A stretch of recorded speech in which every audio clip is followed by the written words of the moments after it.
માતા કી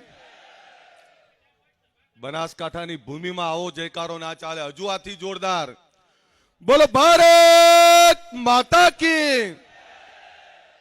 ધન્યવાદ દોસ્તો. રેખાબેન નું ફોર્મ ભરાવા આવ્યા છીએ અને સાથે મોદી સાહેબનો સંદેશો લઈને આવ્યા છીએ. સંદેશો છે ગુજરાતના દેશના વિકાસનો, સંદેશો છે ગરીબના વિકાસનો, સંદેશો છે ગામડાઓના વિકાસનો, સંદેશો છે આત્મનિર્ભર ભારતનો અને સંદેશો છે આ દેશના સાર્વભૌમત્વનો. આ સંદેશો લઈને તમારી વચ્ચે આવ્યા છે. દોસ્તો, આ ચૂંટણી કોઈ જાતિ, ધર્મ, પ્રાંત કે વ્યક્તિની નથી. આ ચૂંટણી છે રાષ્ટ્રવાદની. આ ચૂંટણી છે નરેન્દ્રભાઈની અને નરેન્દ્રભાઈની ને આપણી ચૂંટણી છે. યાદ કરવું પડે કે આજથી 10 વર્ષ પહેલા જ્યારે નરેન્દ્રભાઈ આ દેશનું સુકાન સંભાળ્યું, એ પહેલા આ દેશની હાલત શું હતી? એ પહેલા દરરોજ પેપરમાં આવે કે 5 લાખ કરોડનું કૌભાંડ, 2 લાખ કરોડનું કૌભાંડ અને છેલ્લે તો આંકડો માંડ્યો ત્યારે 22 લાખ કરોડ રૂપિયાનું કૌભાંડ. એવી સરકાર એ દિલ્હીમાં રાજ કરતી હતી.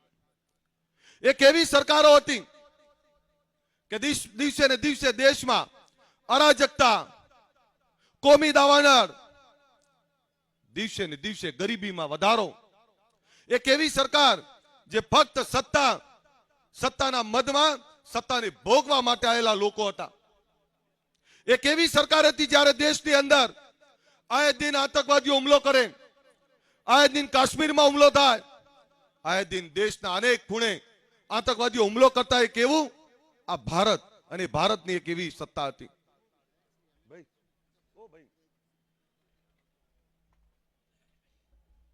આપને એ કહેવા આવ્યો છું, કોઈ પત્રકારે મને પૂછ્યું કે 70 વર્ષનું ક્યાં સુધી ગાણું ગાશો, ક્યાં સુધી તમે જૂની સરકારને યાદ કરશો? મેં કહ્યું કે જૂની સરકારને એટલે યાદ કરવી પડે તો જ નવી સરકારે શું પરિવર્તન લાવ્યું છે ખબર પડે, આજની પેઢીને ખબર પડે. નરેન્દ્રભાઈએ જ્યારે ગુજરાતનું સુકાન સંભાળ્યું ત્યારે ગુજરાતની હાલત શું હતી? યાદ છે આ બનાસકાંઠા અત્યારે જે કોઈ લોકો વાત કરે છે? કાલે મેં ઘણા બધા વક્તાઓને સાંભળ્યા, કોઈ પાણીની વાત કરતું હતું, કોઈ રોડ રસ્તાની વાત કરતું હતું, કોઈ એવું કહેતું હતું કે ફક્ત પાકિસ્તાનની વાત થાય, કોઈ એવું કહેતું ફક્ત મંદિરની વાત થાય. પણ મારે તે દૂર નથી જવું. યાદ કરો, નરેન્દ્રભાઈ જ્યારે ગુજરાતના મુખ્યમંત્રી બન્યા ત્યારે આ ગુજરાતની શું હાલત હતી? આજની યુવા પેઢીને કદાચ ખબર પણ નહીં. પણ એ ગુજરાત આ એ જ બનાસકાંઠા છે. બનાસકાંઠાની અંદર ગામોના ગામો પોતાના માલદાર લઈને ઉનાળાની અંદર ખાલી થઈ જતા, પીવાના પાણી માટે તરસતા, ખેતી અને સિંચાઈના પાણીની તો કલ્પના જ ના થઈ શકે. એ બનાસકાંઠા પણ આપણે બધાએ જોયું છે. યાદ કરો એ દિવસો જ્યારે કચ્છની અંદર ટ્રેનથી પાણી મોકલવામાં આવતું, સૌરાષ્ટ્રની અંદર ટ્રેનથી પાણી મોકલવામાં આવતું. અને આપણી તો કમનસીબી છે બનાસકાંઠાની, કુદરત રૂઠે તો આપણે ત્યાં દુષ્કાળ પડે અને કુદરત રૂઠે તો અતિવૃષ્ટિ થાય. આ બનાસકાંઠાની દશા આપણે બધાએ જોયેલી છે. જે લોકો આજે બનાસકાંઠાના વિકાસને વાગોળવાનું કામ કરે છે એવા લોકોને કહું છું, આ પાણી ક્યાંથી આવ્યું? માં નર્મદાના વધામણા ક્યાંથી થયા? અને કલ્પના કરો આ પાણી બનાસકાંઠામાં ના પહોંચ્યું હોય તો આ બનાસકાંઠાની શું દશા હોય? એ કલ્પના કરો તો ખબર પડે. દોસ્તો, આ લોકો ક્યારેક કેનાલોનો મુદ્દો બનાવે, ક્યારેક બનાસ નદીનો મુદ્દો બનાવે. કાલે એક આગેવાન એવું કહેતા કે બનાસ ઉપર પુલ બનાવો, કોઈ આગેવાન એવું કહેતા હતા કે નર્મદાના પાણી હજુ નહીં પહોંચ્યા. હું આજે એમને કહેવા માંગુ છું, નરેન્દ્રભાઈ આવ્યા, એમને પહેલો સંકલ્પ કર્યો કે મારા ગુજરાતના છેવાડાના માનવી સુધી, એક એક ગામ સુધી મારે પાણી પહોંચાડવું છે. અને આજે ગુજરાતની અંદર નર્મદા ગામડે ગામડે છે. આખા ગુજરાતનું જીવન ધોરણ બદલાણું છે. આપણે સુખી થયા છીએ તો એમાં નર્મદાના કારણે થયું છે. આપણે તો ખેડૂના પુત્રો, આપણો તો ખેડૂ, આપણને પાણી લે અમૃત કહેવાય. આ પાણી કોણે આપ્યું? મોદી સાહેબે આપ્યું. આપ્યું કે ના આપ્યું? તો જરા હુંકારો આપજો એટલે ખબર પડે. ઠંડા થઈને ના બેહી રહેતા. તમને બીજો દાખલો આપી દઉં પછી મારી આગળ વાત વધારું. એક તાલુકા પંચાયતની ચૂંટણી હતી અમારા ત્યાં, અને તાલુકા પંચાયતની ચૂંટણીની બાજુના ગામમાં બધા મતની અપીલ કરવા ગયા. હું 20-25 વર્ષ પહેલાની વાત કરું છું. મતની અપીલ કરવા ગયા, આખું ગામ આવ્યું, સરસ સભા રહી, એક ઘર ના આવ્યું. આ ધ્યાનથી સાંભળજો દોસ્તો, એક ઘર ના આવ્યું. એટલે સાંજે ગયા એટલે પછી કોઈએ ચર્ચા કરીને કહ્યું કે ભાઈ આખું ગામ આવ્યું પણ એક ઘર ના આવ્યું. ત્યારે ગામના 2-4 લોકો ભેગા થઈને ગયા, ભાઈ તમે કેમ ના આવ્યા? આખું ગામ ભેગું થઈને એક જ પાર્ટી મતદાન કરવા માંગે છે. તો કે ના, ફરીથી ગામ ભેગું કરો, મારે ગામ વચ્ચે કેવું છે. ફરીથી બીજા દિવસે ગામ ભેગું કર્યું. ગામ ભેગું કર્યું અને ગામ ભેગું કર્યા પછી પૂછ્યું કે ભાઈ તારો વાંધો શું છે? તો પેલા ભાઈ એવું કહ્યું કે આ જે ઉમેદવાર લડે છે ને એના ખેતરમાં આજથી 10 વર્ષ પહેલા એનું જીરાવાળું ખેતર હતું, મારી ભેંસ ગઈ અને એના હાથીએ એના કામવાળાએ મારી ભેંસને ધોકો માર્યો તો, મને એ નહીં ભૂલાતું હજુ. એટલે 10 વર્ષ પહેલા ભેંસને મારેલો ધોકો નહીં ભૂલાતો, તો પછી જેને પાણી આપ્યું છે એ કેવી રીતે ગુણ ભૂલાય? આપણે કોઈનો અવગુણ નહીં ભૂલી શકતા તો કોઈનો ગુણ કેવી રીતે ભૂલાય? બબે પેઢી યાદ રાખીએ, આપણી તો સંસ્કૃતિ છે. યાદ કરો કે જયારે અંધારું થાય ત્યારે મારે ગામડે જઈએ એટલે દાદી એવું કે બેટા ખાઈ લો, હમણાં લાઈટ જતી રહેશે. આ 24 કલાક વીજળી કોણ લાવ્યું? તો એ નરેન્દ્રભાઈ લાયા. દોસ્તો, આ બનાસકાંઠાનો વિકાસ એમની નહીં થયો. આ ગલબાબાને વાત કરે લોકો, આ ડેરીની જયારે એમણે કલ્પના કરી, આ ડેરીને રોજ ટાર્ગેટ કરે કે અમારો ચૂંટણીનો મુદ્દો ડેરી અને બેંક છે. શું બગાડ્યું તમારું ડેરી અને બેંકે? આ ડેરી અને બેંકે આ બનાસકાંઠાનું જીવન ધોરણ બદલી નાખ્યું. યાદ કરો કે આ ડેરીનું ટ્રાન્ઝેક્શન કેટલું હતું, ટર્નઓવર કેટલું હતું. આજે આ ડેરી 20-25 હજાર કરોડનું ટર્નઓવર કરે છે. બીજા રાજ્યો ટળવળે છે, બીજા રાજ્યો વિનંતી કરે અમારા રાજ્યમાં પણ બનાસ કરો. એક એક ગામની અંદર લાખો કરોડો રૂપિયા આવે, એ ડેરી માટે તમે આવું બોલો છો? આ લડાઈ કોઈ રેખાબેનની કે કોઈ પાર્ટીની નથી. આ લડાઈ છે આપણે આપણા માટે જે કામો કર્યા છે, આપણા માટે જેને ગુણ કર્યો છે એનું ઋણ ઉતારવાનો આ લડાઈ છે. દોસ્તો, જે લોકો જાતિવાદની વાત કરે છે, હું પણ જાતિવાદમાંથી આવેલો છું, પણ જાતિમાંથી આવેલો છું તેમ છતાં કહું છું આપને, રાષ્ટ્રથી વધારે મોટું કોઈ નથી. અને આજે આ દેશને યુગ પુરુષ મળ્યા છે નરેન્દ્રભાઈ. આ એક એવો યુગ પુરુષ આપણાને મળ્યા છે જેને આખા દેશની કાયા પલટ કરી નાખી. યાદ કરો ને કોંગ્રેસના શાસનના દિવસો, કે જ્યારે એ વખતના વડાપ્રધાન રાજીવ ગાંધી એવું કહેતા કે દિલ્હીથી 1 રૂપિયા મોકલું છું અને 15 પૈસા જ પહોંચે છે. તો 85 પૈસા કોણ ખાઈ જતા હતા? એ કોંગ્રેસ વાળા જ ખાઈ જતા હતા. એમના જ વડાપ્રધાને સ્વીકારેલું છે. જ્યારે નરેન્દ્રભાઈ અહીંયા પહેલી વાર વડાપ્રધાન બનવા જઈ રહ્યા હતા ત્યારે એવું કહેતા હતા આપણાને કે દિલ્હીની તિજોરીનો ચોકીદાર બનવા જઈ રહ્યો છે. ત્યારે મને પણ એવું થતું કે વડાપ્રધાન ચોકીદાર કેવી રીતે બને?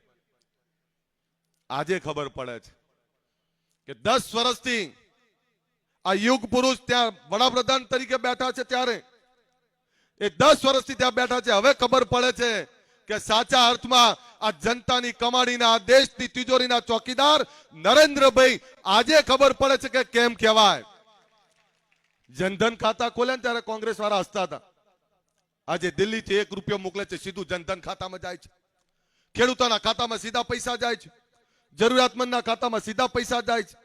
તો આ સાચા અર્થમાં દેશની તિજોરીના ચોકીદાર છે. આજે દેશનું જીવન ધોરણ બદલાણું છે. યાદ કરો એ દિવસ જ્યારે પાલનપુરથી અમદાવાદ હોય તો 10-10 કલાક થઈ જતા. આ સડકો એમની નથી બની. મેં કાલે જોયું કોંગ્રેસ વાળા ફક્ત કોઈને માટે ખરાબ બોલવા માટે જ ઉભા થયા હતા. પણ કોંગ્રેસ વાળાને પૂછો તો ખરા કે તમે જીતીને આવશો, અમારા માટે કરશો શું? ક્યારેક પૂછો તો ખરા એમને કે તમે શું કરવાના છો? એમની જોડે કોઈ મુદ્દો નથી. પણ પૂછજો કે અમને ખબર છે કે તમે આવશો તો શું થશે.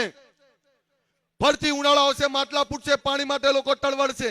કારણ કે કભાગ્યા એવા છે કે મોદી સાહેબ આવ્યા પછી ક્યારે દુષ્કાળ નહીં પડ્યો, પણ કોંગ્રેસ હતી તો દર 5 વર્ષે 2 દુષ્કાળ આવતા હતા આપણા ઉપર. કારણ કે એમાં સચ્ચાઈ નથી, ઈમાનદારી નહોતી. એવા લોકોને કહું છું, કોંગ્રેસ આવશે તો ફરીથી ભાઈરાજ આવશે, કોંગ્રેસ આવશે તો ફરીથી એ ભ્રષ્ટાચાર આવશે, કોંગ્રેસ આવશે તો આ દેશને તોડવાની તાકાતો આવશે, કોંગ્રેસ આવશે તો ફરીથી આ દેશની સુરક્ષા અસુરક્ષિત થશે. એટલે તમને વિનંતી કરવા આવ્યો છું, આ ગલબાભાઈની દીકરી લડે છે અને ગલબાભાઈનો ઋણ ઉતારવાનો સમય છે. જો આપણે 10 વર્ષ પહેલા આપણી ભેંસને ધોકો મારેલું ના ભૂલી શકતા હોય તો જેણે આ ડેરીની સ્થાપના કરી અને ડેરી થકી આ કોઈ બનાસકાંઠા સુખી થયો છે એનો ગુણ ભૂલાય કરો. એમણે કહ્યું કે તમને બહુ એવું હોય તો કે ચેરમેન બનાવી દો, સમય આવશે તો એ પણ કરીશું, પણ અત્યારે સંસદ બનાવવા છે. અમારે સંસદ એટલે બનાવવા છે, નરેન્દ્રભાઈની જોડે કમળ મોકલવું છે બનાસકાંઠાનું.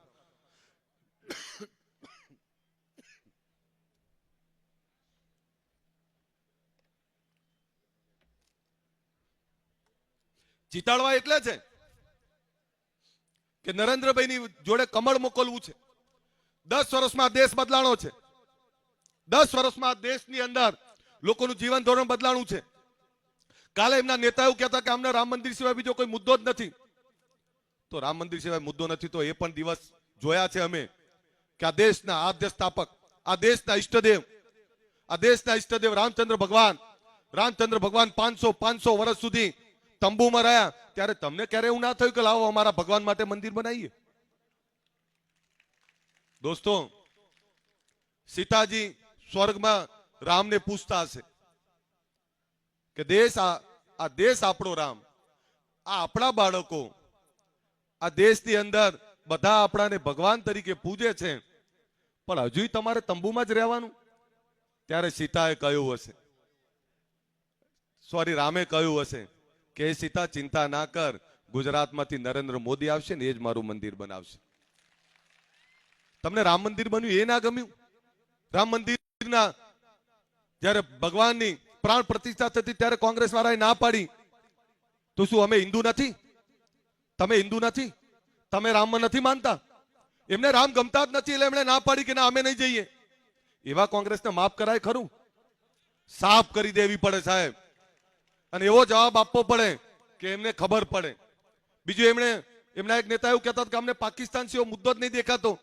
તે દિવસો પણ જોયા છે કે કાશ્મીરમાં આયે દિન પાકિસ્તાન કાંકરી ચારો કરતું, પણ હવે પાકિસ્તાનમાં લોકોને ખબર પડી ગઈ છે કે પાકિસ્તાનના લોકો એવું કહે છે ત્યાંના આતંકવાદીઓ કે હવે ભારત બાજુ ના જવાય, ત્યાં 56 છાતી વાળો મોદી બેઠો છે, સીધા જ ઉડાડી મારશે, ત્યાં સ્વાગત નહીં થાય ફૂલો હાથી. અને મને ચિંતા એ છે કે જે લોકો જાતિવાદથી મારા સમાજને ભરમાવાનો પ્રયત્ન કરે છે એવા લોકોને કહું છું, 7 તારીખે ચૂંટણી પતી જશે, પછી શું? પછી ક્યાં જવાનું? વર્ષો સુધી મારા સમાજને પણ સત્તાથી વિમુખ રાખ્યો, વર્ષો સુધી મારા સમાજને પણ સત્તાની વિમુખ રાખ્યો. મારા સમાજને તરસ લાગી તો એવું કહ્યું કે કુવા બાજુ ના જા, એને રણની દિશા બતાવી. હું તમને કુવાની દિશા બતાવવા આવ્યો છું કે સત્તા જોડે રહેવાને સત્તાની વચ્ચે રહી અને સરકારના લાભ લેવાય તો જ આ સમાજનો ઉદ્ધાર થાય. કમનસીબી એ છે અમારી પણ જે સમાજમાંથી આવું છું. એવું નથી કે આ સમાજને મુખ્યમંત્રી નહીં મળ્યા, એવું નથી કે આ સમાજને મિનિસ્ટરો, ધારાસભ્ય, સંસદ સભ્યો નહીં મળ્યા. કોઈને એવું ના થયું કે લાવો ગાંધીનગર, આ અમદાવાદ કે બનાસકાંઠા કે પાટણની અંદર અતિ ભવ્ય ઠાકોરોની યુનિવર્સિટી બનાવીએ. આજ સુધી અમે તરસ્યા અને ભૂખ્યા છીએ. આ વાત પણ કરવા આવ્યો છું તમને, અને વચન આપવા પણ આવ્યો છું કે સરકાર જોડે જગ્યા માંગી લીધી છે અમે, અને આ દિવાળી પહેલા આખા ગુજરાતના ઠાકોર સમાજ, બક્ષીબંધ સમાજના દીકરા દીકરીઓ માટે યુનિવર્સિટી, સ્કૂલ, કોલેજ માટેનું ભૂમિપૂજન કરવાનું છે, એનું આમંત્રણ આપવા પણ આવ્યો છું આપને. મને ખબર છે ખાલી ઠાલી વાતો વચનો થશે, ત્યારે હું ઠાકોર સમાજને કહું છું, આ ચૂંટણી કોઈ જાતિ, ધર્મ, કોઈ વ્યક્તિની નથી, આ ચૂંટણી નરેન્દ્રભાઈની છે. આખો દેશ નરેન્દ્રભાઈમય બન્યો છે, ત્યારે તમે કેમ પાછળ રહો છો? તમારે પાછળ નથી રહેવાનું. સત્તા અને સત્તાના લાભ અને એના ફાયદા લેવાના છે. અમારે કેસાજીને બધા આગેવાનો બેઠા છે, હું એમને પણ કહું છું, એક ઘરે જાઓ, કહો બધાને કે આ ચૂંટણી કોઈ વ્યક્તિની નથી, આ ચૂંટણી છે એ રાષ્ટ્રવાદની, આ ચૂંટણી છે નરેન્દ્રભાઈની, આ દેશની ચૂંટણી છે અને આમાંથી કઈ બીજું નથી મળવાનું. અને જે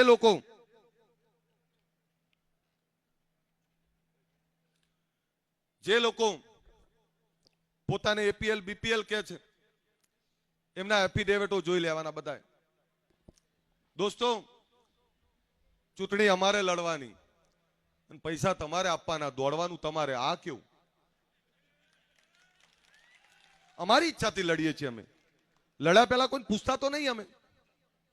ત્યારે તમને વિનંતી કરું છું કે જોજો ભરમાતા નહીં. 20 દિવસ પૂરા થઈ જશે પછી શું, આનો જવાબ કોઈ મને આપી દે તો હું 100% એમની વાતનો જવાબ આપીશ, પણ એનો જવાબ કોઈને, મેં ઘણાને પૂછ્યું આ 20 દિવસ પછી શું. આ બનાસકાંઠા આપણી ગૌરવવંતી ભૂમિ છે અને આ બનાસકાંઠાની અંદરથી કમળ મોકલો. નરેન્દ્રભાઈ અનેક વાર આયા, નરેન્દ્રભાઈ અહીંયા અનેક વાર આપણાને આશીર્વાદ આપ્યા છે, ત્યારે આ બનાસની ડેરીનું ઋણ અદા કરવાનો સમય છે, નરેન્દ્રભાઈનું ઋણ અદા કરવાનો સમય છે. ત્યારે હું તમને બધાને વિનંતી કરું છું, કમળને જીતાડો. ઉમેદવાર ભૂલી જાઓ, જાતિ ભૂલી જાઓ, રાષ્ટ્રવાદને આ કમળને જીતાડો એવી અપીલ કરવા માટે આવ્યો છું. પાછા નહીં પડવા દો ને. બે હાથ ઊંચા રાખીને તાળીઓ પાડો એટલે ખબર પડે કે આ રેખાબેન એકલા નહીં પડે. અવાજ આવવો જોઈએ, ના કહું ત્યાં સુધી તાળીઓ પડે એટલે ખબર પડે. બંધ ના કરતા ભજનલાલ શર્મા સાહેબને ખબર પડવી જોઈએ કે બનાસની ધરામાં કરંટ છે.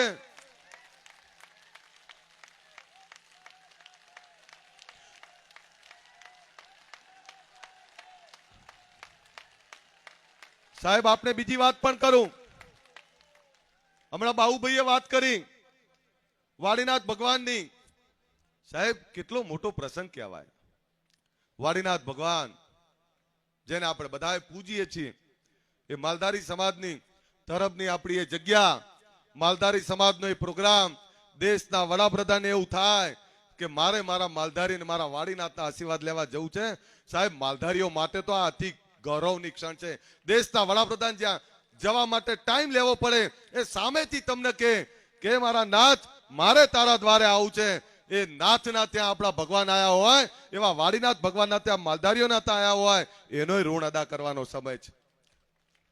હું ઠાકોર ને બક્ષીબંધ સમાજના લોકોને કહેવા માંગુ છું, આપણા શૈક્ષણિક ભવનમાં આ દેશના વડાપ્રધાન આવવાના છે, એ વખતનું આમંત્રણ આપવા પણ આવ્યો છું. અને નરેન્દ્રભાઈ વડાપ્રધાન બનવા છે, એમાં કોઈને શંકા નથી. તો આપણે પાછા કેમ રહીએ? રહેવાય તો એકવાર ફરીથી જોરદાર તાળીઓથી આપણે વધાવી લઈએ અને અવાજ આવો જોઈએ બધી બાજુથી. બોલો ભારત માતા કી. છેક સુધી અવાજ આવો જોઈએ. અવાજ જોરદાર તાળીઓ આવે પછી જ હું તમારી જગ્યા છોડી શકવા. જોરદાર બે હાથ ઊંચા રાખીને તાળીઓ પાડો.